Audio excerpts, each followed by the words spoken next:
Hi everybody, I'm here to ask this question to you all. How is the camera on your cell phone similar to detectors used to detect certain electron signals in a scanning electron microscope? Keep watching to find out.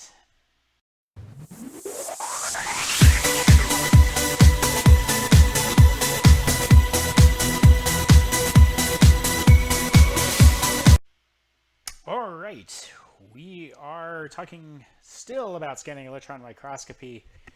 We're talking about electron material interactions and more specifically the detectors. And I will, as promised, go over this slide several times. The kind of the different things you get when you hit a material with an electron beam. And one of the questions I get is, how come you don't care about melting with an SEM? You don't care about melting your sample for the most part. And well, the reason there is your beam current. Even though your accelerating voltage is the same order of magnitude as you would find in an XRD, the beam current is far less. It's multiple, maybe 3 orders of magnitude less than you would get on the X-ray generator in an XRD. So kind of remember that. You're accelerating your voltage to the same potential. So they actually have similar landing energies to that of the X-rays in an X-ray generator. I'm sorry, the electrons in an X-ray generator, but there's less of them. So current, it's a little bit different than V equals IR. I've said this before. But current means you have more electrons hitting the surface. So the beam current is about 3 orders of magnitude less than you have on an XRD. And the XRD, you're on the microamp range on a milliamp range. On a SEM, you're around the microamp range. Okay, so you're 10 to the negative 3. On an XRD, X-ray generator, you're 10 to the negative 6 in a scanning electron microscope. So remember that. Lower order of 3 orders of magnitude lower of the beam current on a SEM. That being said, you still have heat. We talked about the cold finger on the previous lecture on the S4800, where you can fill it up with liquid nitrogen to cool it off. And so heat is still a thing, but the signals we're interested in for this lecture are going to be backscatter electrons and secondary electrons, and we'll start taking a look at some characteristics of the imaging of these two. One thing I meant to probably put in that last lecture, so I'm going to squeeze it in here, is the terminology of working distance. And we've talked about working distance before when we talked about optical cameras. The working distance is, by definition, the distance between your final aperture and the specimen, so the height of the top of your specimen. And changing the working distance for the most part is focusing. However, you can set working distances at different points and then refocus. So it's a little confusing, but we're going to have a interactive lab, and hopefully that becomes a little bit more clear than just the words that are coming out of my mouth. When you're changing the focus, you're actually changing the objective lens current. And another thing I need to say is short working distance is needed for high mag. So if you have a really high working distance, like 15 millimeters or so, you're not really going to get high mag. On the S4800, you want a working distance of about 7 millimeters, thereabouts. And again, no absolutes, okay? Every sample is different, and you kind of have to play around with things depending on the sample you have. But working distance, again, in this case, it's the distance between the final aperture and the sample surface. So it's very much analogous to being the distance between the lens and your sample surface, okay, on an optical scope. Taking a look at some imaging here. So again, I'm using this article, and we'll see it again before the semester is done. I posted it because it's a pretty complete materials characterization exercise. And the one thing I'm going to kind of throw in here is this concept called edge effect. And if you have corners and even spherical objects, I'm using the example of spherical objects, you start getting this what's called an edge effect. And the reason why you're getting it is because you're getting a larger scatter of your secondary electrons, or getting a larger scatter of electrons. I'm kind of giving away a punchline here. If you have a sharp object, it'll kind of look brighter. It's not quite glowing, but it'll be brighter than the surrounding area. And that's because you're getting a higher secondary electron yield. And delta is generally used to signify electron yield. So on the circle, on a circle at the top of the circle, or sphere, excuse me, top of the sphere, you have less electrons being emitted in this surface relative to the edge. And the reason why you're actually getting more electron emission on the edges is because you actually have more surface area on the edge. And so you think of like a curve, you're getting the emission of the electrons from the edge. And the position of a secondary electron, if you remember, traditionally they're kind of at the side, right? So you get these secondary electrons coming outside the surface, out of the side of the surface. And so you'll get that electron signal plus the electron signal from kind of the top going over there. And that's what this image here is trying to depict. So you have a higher intensity, and that is called edge effect. One thing, master of reusing recycling figures. Okay, so here's the part C for the image in this periodical. He had to have used this figure somewhere else because you can see the artifact. He left C in the figure, and not really trying to bash the guy. I actually respect him quite a bit. I actually kind of share his techniques for reusing his own figures in various periodicals. Anyway.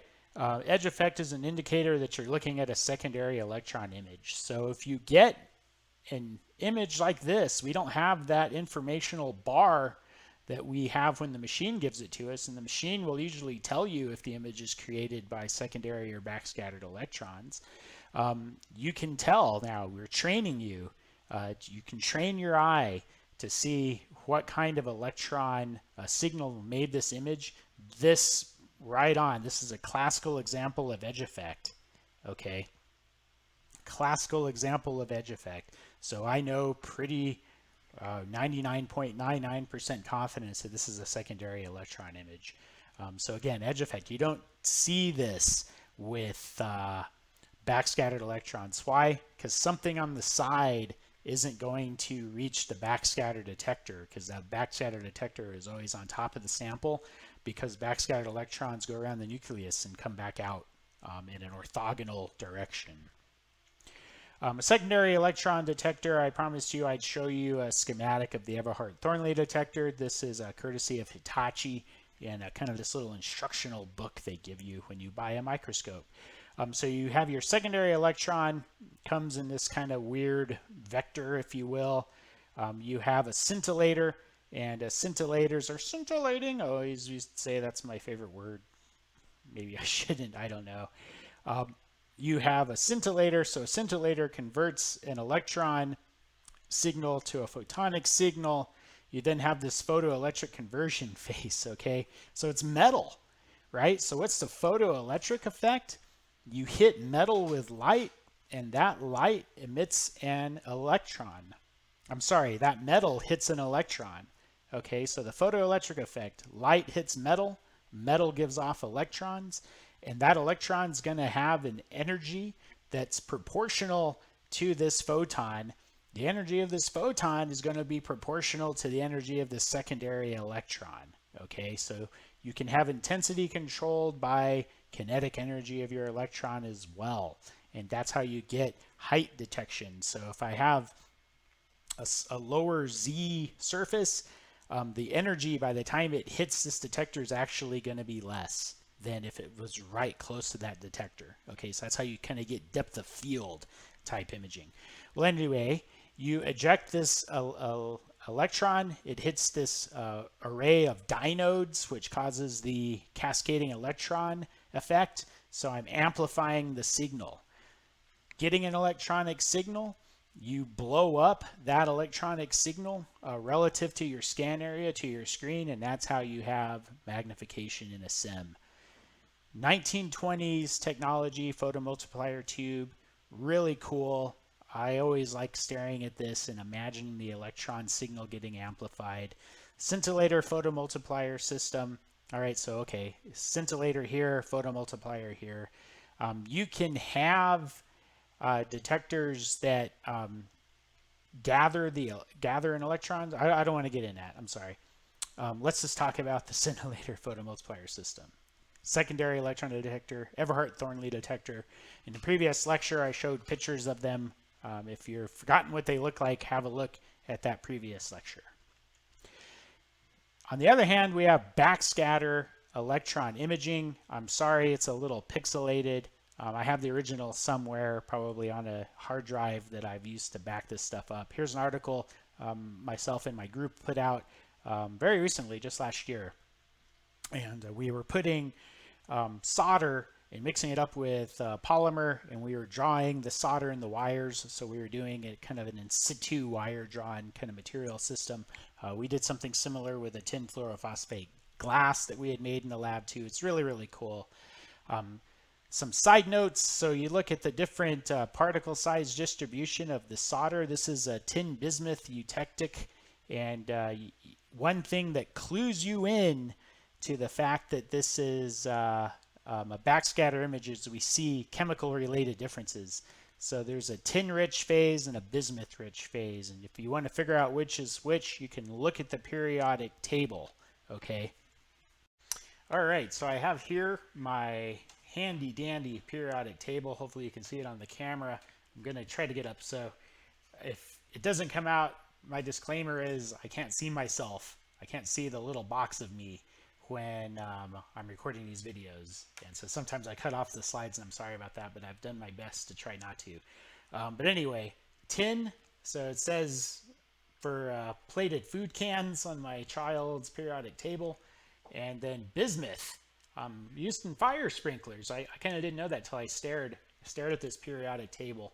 And so tin is element number 50, so it has a Z number of 50. And compared to bismuth, which has a Z number of 83, bismuth is a bigger atom, so the backscattered electrons are going to have more kinetic energy when they come around the nucleus.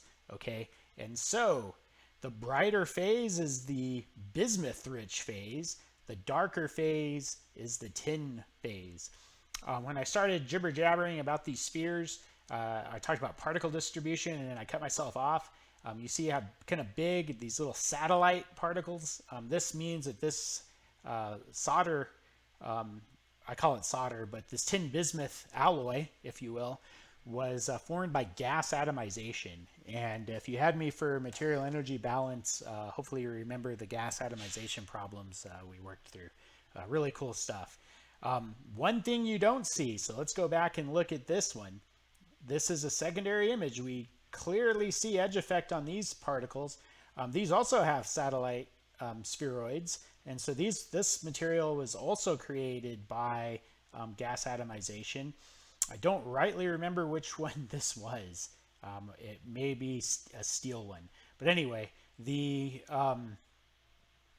ring around the sphere, if you will, is edge effect, so that tells us it is a secondary electron image. This one, no ring around the sphere. The contrast is purely driven by chemistry. That tells us this is a backscattered electron image. So kind of things that are important to know when you're looking at electron micrographs is what signal are you looking at? That helps you interpret the data. It's very, very important to know what signal caused which. And I have had several arguments with people basically telling me you cannot see holes or something like that on the scanning electron micrograph, like literally a hole. Like if I have a flat substrate has a hole in it, people have told me you can't discern it. That's incorrect.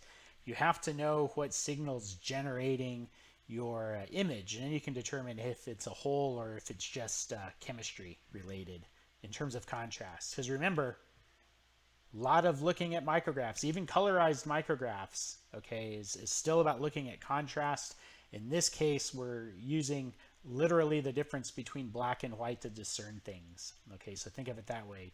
Difference in levels of black and white. This is the background.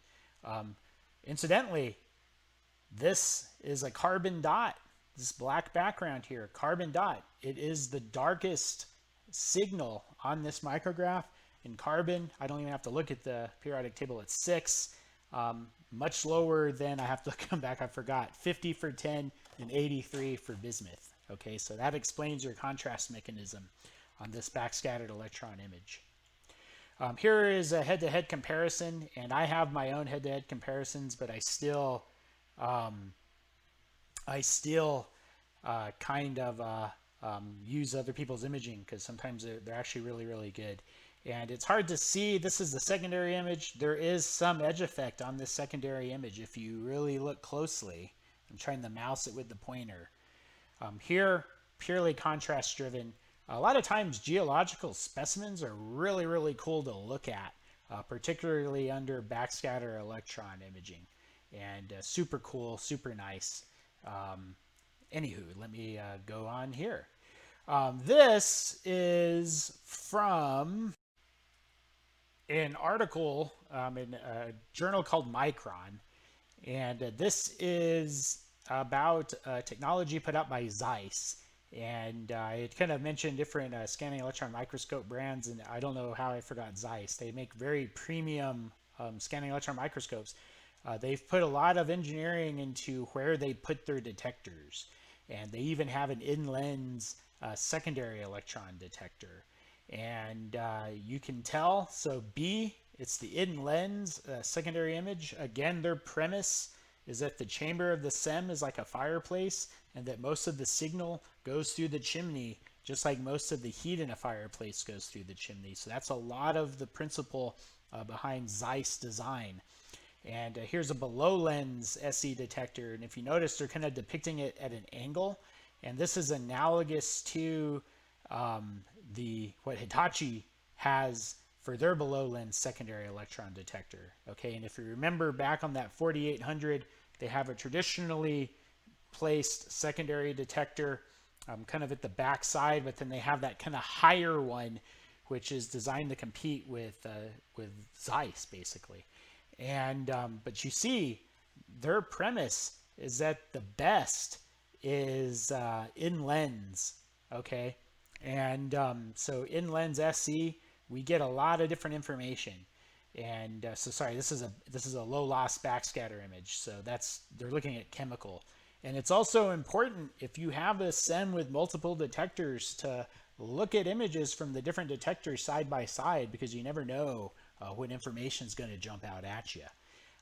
So A, below lens SE image. So this is a secondary image. This B is the in-lens secondary image. And right away, we see a higher fidelity in terms of the detail, particularly here. Okay, so sometimes when you have topography, the electrons bump into your own specimen that are being emitted, so they don't quite make it to the detector, is kind of the analogy that's used here. What's interesting is that they're using this window on the same specimen to make a comparison. This is kind of classical.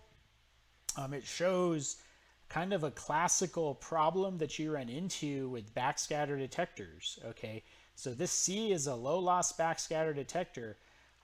Look at it very closely, even though maybe I'm talking a little fast, but look at it really closely and you see differences in surface feature. Okay, and this is the argument I get into people. So I can tell you from the secondary image that this part of the specimen is recessed. Okay, so this is analogous to the hole I was talking about.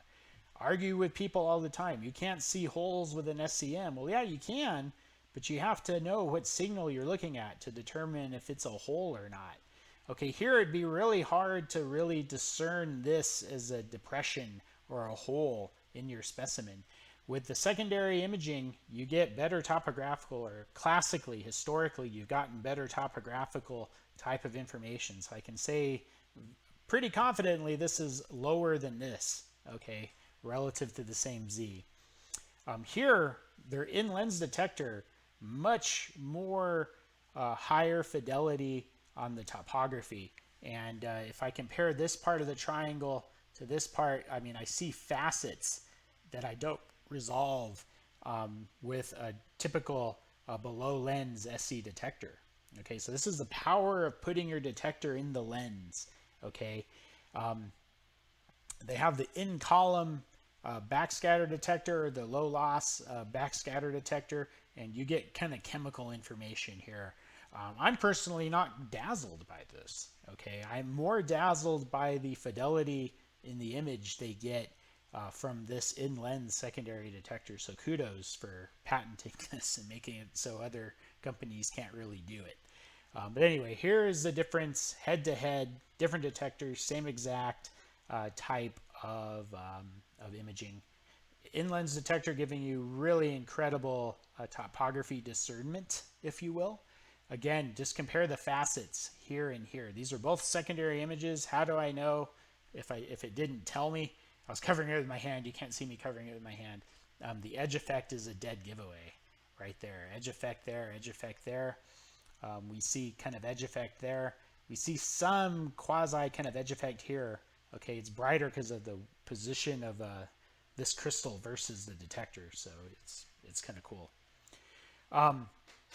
Two flavors of standard, if you will. Standard for the rest of SEM manufacturers. You have this YAG scintillator. And so I told you on the 4800, they have this Robinson backscatter detector. And that Robinson backscatter detector is this YAG scintillator. So this yttrium aluminum garnet crystal scintillator. It then goes through a PMT. So it's very, very similar to our Everhart Thornley detector.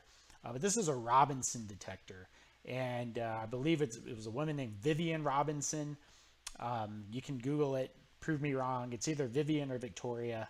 I'm pretty sure it's Vivian. Robinson backscatter detector, and that's what we have on our S4800, our field emission SEM. Back here, this is a field emission SEM, and we talked about guns in the previous lecture. So this would be the brightest gun. The detector that we have on both the tabletop TM1000, I've called it TM100 several times. It's a TM1000 tabletop SEM, and the SU3500 SEM is a so-called semiconductor detector. So both detectors have similarities. Okay, so both of them are placed exactly on top of your specimen. This is using a scintillator, which goes through this type of process like we saw here, goes through a scintillator to convert the electron to a photon, and then through the photoelectric effect on this photoelectric conversion phase back to an electron. Okay, this here, and I kind of started saying you can have systems that convert an electronic signal to an electronic signal. This is a semiconductor device, and it's very similar to the camera that's on your cell phone. Okay, so it's a CMOS image sensor like. Okay, very, very similar. This CMOS image sensor is detecting photons. It's using basically the fact that there's wave particle duality between photons and electrons. So a photon is a packet of energy. In this type of scenario, an electron is basically a packet of energy. Okay, and so it's kind of I guess more of the particle aspect of the wave particle duality. Very similar to the CMOS image sensor on your phone. And so that answers the question posed at the beginning of this lecture. Anyway, very similar, two different flavors. This is more desirable than this in a lot of cases.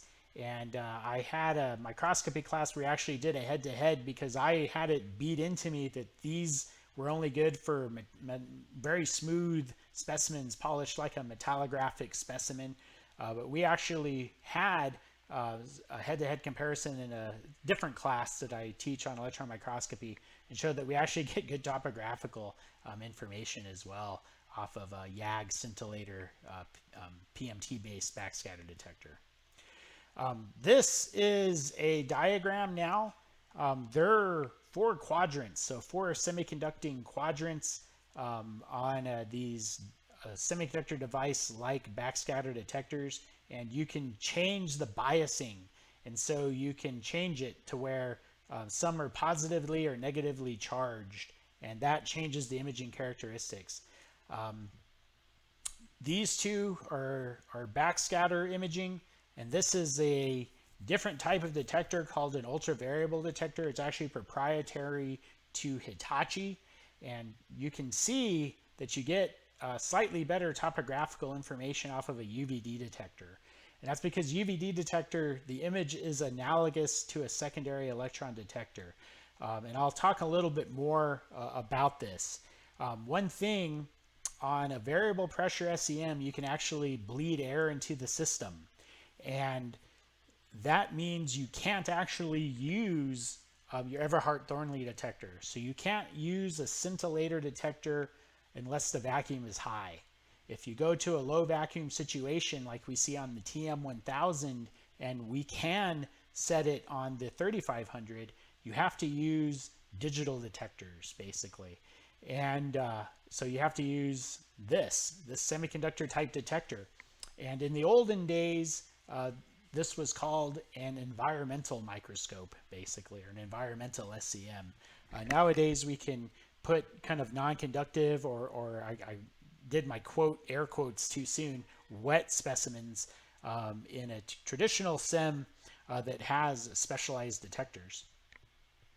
UVD, and I'll have a diagram I'll share with you later, but verbally I'll tell you, you still make secondary electrons when you're bombarding your specimen with your electron beam, even if you're in low vacuum. If you remember, the energy of a secondary electron isn't as high as that of a backscattered electron. So the backscattered electron will still go through the air and hit your detector. The secondary electron, not as energetic, but it'll interact with the air and emit photons. And the photons emitted from the air have an energy level that's proportional to the secondary electron. So this UVD detector actually is detecting emitted photons. Since these photons have an energy level proportional to the secondary electron, you get secondary imaging, or imaging that's like secondary imaging. These are both backscattered electrons. This is BSE topo, this is BSE 3D. This BSE 3D is actually more sensitive to chemistry differences, and this is a shell I found that was dredged from the Rio Grande. And so this is on a shell, so it's pretty much calcium carbonate, so not exactly conductive. So it's actually pretty cool. This UVD detector, so I promised I would talk about it, and I will live up to my promise really, really soon, right? I just already went to that other detector. So this UVD detector now, this is operating with air in the chamber. BSE detector, you can bleed air into it. This backscattered electron will actually, the backscattered electron will actually hit the backscatter detector. You bleed air into the system to cut down on charging, and we haven't talked about charging yet. But charging is where you get extra electrons on the surface, and in this case, these extra electrons interact with the air, and positive ion originated from the gas molecule, so opposites attract. It'll interact with the air. So in this case, gas is air. Here with this UVD detector, the secondary electron, and that's what it's not a very good color coding. Blue on blue, not a very good color coding, but I got this from Hitachi. The secondary electron is depicted by this lighter blue electron. It interacts with the gas, and you excite the electrons in the gas to a level. They de-excite and emit a photon. That photon has an energy level proportional to the secondary electron, hits the UVD detector. You then get an image very similar to a secondary electron image because of the proportionality and energy. Here it's just different biasing. So BSE 3D, there's actually another extractor.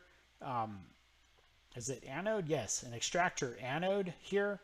And it's a little bit different than the anodes you find in the column, okay? And it's turned on, and it gives you a perspective. And so it gives you topographical-like imaging. And you also see this with topo, which is code for topographical. So it's trying to give you a topographical-like imaging in topo mode. So 3D and topo mode. Again, electron-material interactions, they're elastic and inelastic and elastic phenomena. All right, so kind of recapping, we've seen figures that accompany this. And so signals uses, so secondary electron, we talked about that, surface topography, fractography, and failure analysis. Backscattered electron, atomic number contrast and phase contrast, although if any of you all took failure analysis, you probably used the tabletop TM1000, and that's purely a backscatter detector. Characteristic X-ray, so energy dispersive spectrometry, EDS, localized compositional analysis, and X-ray mapping, and we'll get to that. But first, I kind of wanted to explore a little bit more about the ZEIS work on low loss backscattered electron analysis, and it's a quasi-new technology. This gentleman, Heiner Jacques, and unfortunately he's passed away. Really smart guy, and I had the pleasure of meeting him. He's probably the closest to meeting someone that could win the Nobel Prize that I'll get to. And so it's pretty interesting. He kind of has a different graph in terms of energy. So this is secondary electrons. This is Auger electrons. And so slightly higher than the energy of a secondary electron. And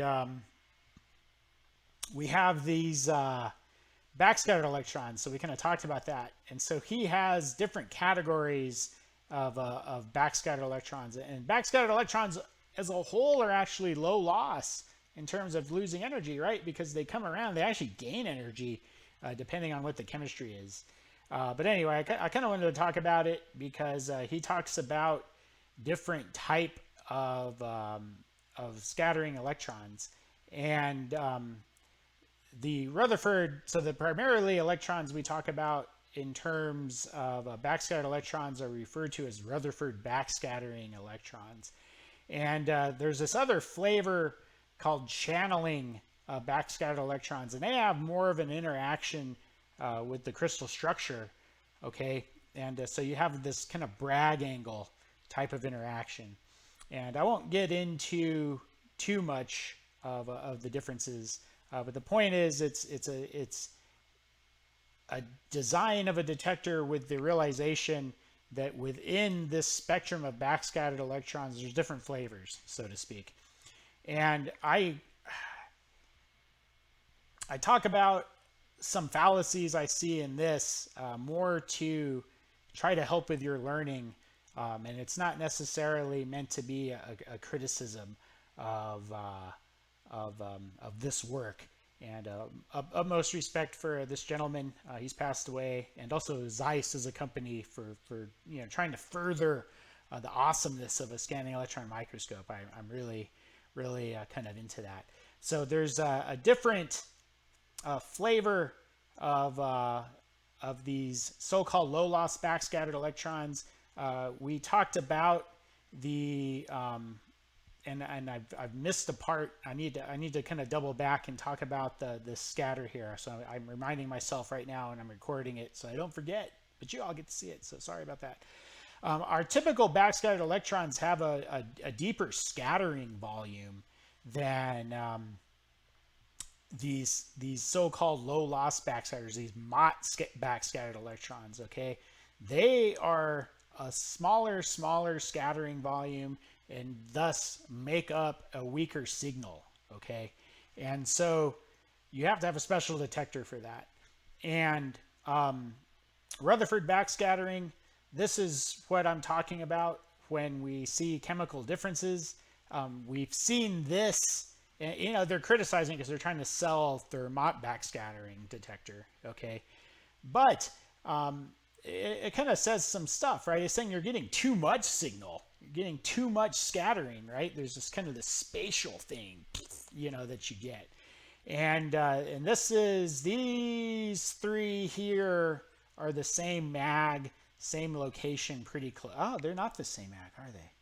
I always confuse myself because you actually do see different stuff with the Mott. And I question myself every time. No, they're pretty close to the same mag, if they're not exactly the same mag, these three. So this is Rutherford backscattering imaging. Pretty much the images I've shown you back here, and I skipped this, and I need to get back to this. Back here with the solder or tin bismuth is Rutherford backscattering. You get good chemical discernment. Here, they're saying with their low loss imaging, you get more information from this Mott backscatter. And so you have Rutherford backscatter, you've combined the signal with Rutherford and Mott, and they're right on. They're saying you're getting Z contrast imaging here. This is a metallographically, no, it's an ion mill polished specimen, so it's super smooth. It's even smoother than what you get off of a metallography polishing wheel, unless, of course, you're Bradley. He's the smoothest of them all. Here, you combine your signal with the Mott, and you start seeing other details. And actually, they're saying it sharpens your image. Here you have a purely Mott backscattered image, and you start seeing, they're saying it's lattice information. Okay. And I was in a seminar where this gentleman was first presenting this, and someone stood up and said, "Now, how do you know it's not an artifact of your ion mill?" And he was right on in his answer. Okay, these rasters are in different, or these linear features are in different orientations, so it can't be the same ion mill that's doing it. And so the assertion by Heiner Jacques from ZEIS was that this is lattice information. So you're actually getting some idea of even the crystal structure of your specimen using this Mott imaging. And this is a zoom in of this, okay, saying you're actually getting, he's saying surface information. So I don't know if this is a surface feature or if you're actually getting, and he didn't either, getting some information pertaining to the crystallographic orientation. So it's actually really cool. We'll talk about orientation imaging microscopy in the next lecture. So you can get crystallographic information. I've alluded to that before. It's the nature of a backscattered electron. It interacts with the lattice, so you can actually get diffraction patterns. Before I go too far, I skipped this and I apologize. So electron material interaction, the beam hits the surface. I've tried to depict the scattering area of different things. Okay, so backscattered electrons are coming from below the surface, secondary a little bit closer. Auger, it's almost considered a surface. It actually is considered a surface characterization, so really close to the top. X-rays can come from even deeper, depending on this chain reaction of electrons that kind of go through the material. What you get is a Monte Carlo simulation, and then I have this picture I got from 267 in our book, and it's showing the relationship in scattering depth.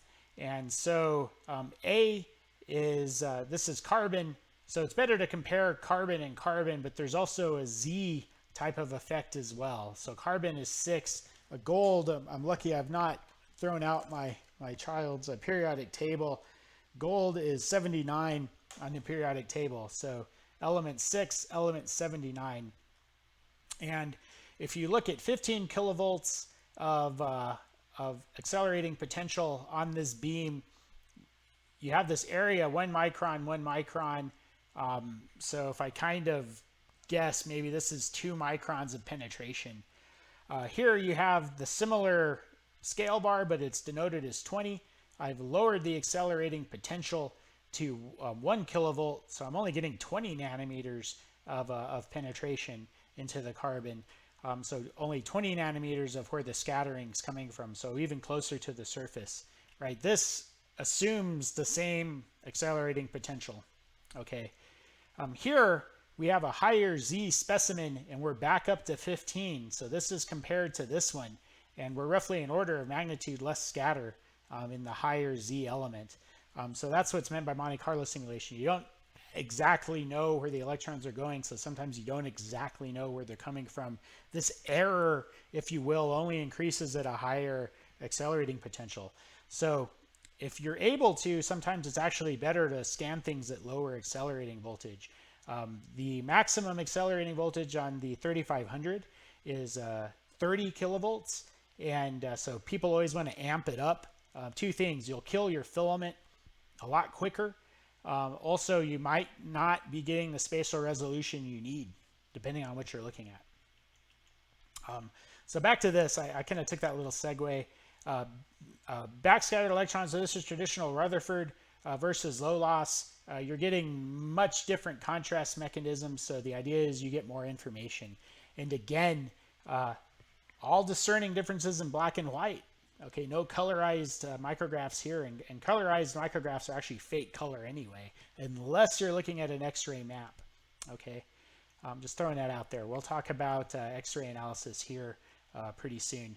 One thing that gets me is that the assertion by ZEIS was that these are dislocations, and there's no way that these are dislocations. They're too big to be dislocations. Two, you cannot see dislocations unless you're using a TEM. I'll just go out there and say it. So this is a little bit wrong. Always be careful when vendors try to tell you something. Okay, and I was in the semiconductor industry for some time. I used to evaluate microscopes basically for purchase, and so I worked for Intel. If we purchased a scope, we were probably buying 1,000 units. Okay, so it was always a big deal for vendors to try to sell to us.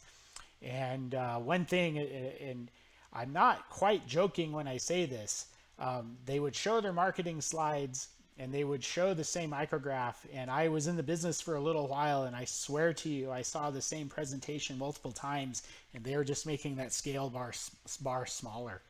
And so I tried to call them on it one time. I won't tell you which vendor. But anyway, they're saying these are dislocations. I have a hard time believing that these are dislocations. If you look at the scale bar 1 micron, and you consider that a definition of a dislocation is what? An extra or missing row of atoms at the highest level. I have a hard time saying that something on the scale of angstroms is going to be discernible at this visibility. So I think this is wrong. Again, they're showing they're saying this is dislocations again. The scale bar is even bigger, so I don't think this is correct in that they're saying these are dislocations. It's some other feature. I do not believe this is dislocations, and I'll show you when we start looking at TEM. Dislocations are very small. They're not on this order of magnification. So that's one thing. And again, no disrespect to ZEIS or Heiner Jacques. I just have to patently disagree that these are dislocations. So on that, this is a good place to end the lecture. And if you have any questions at all, feel free to email me. And again, thank you very much for your time. Oh my. It's the end of the lecture. If you have any questions, you can email me at drobertson@utep.edu.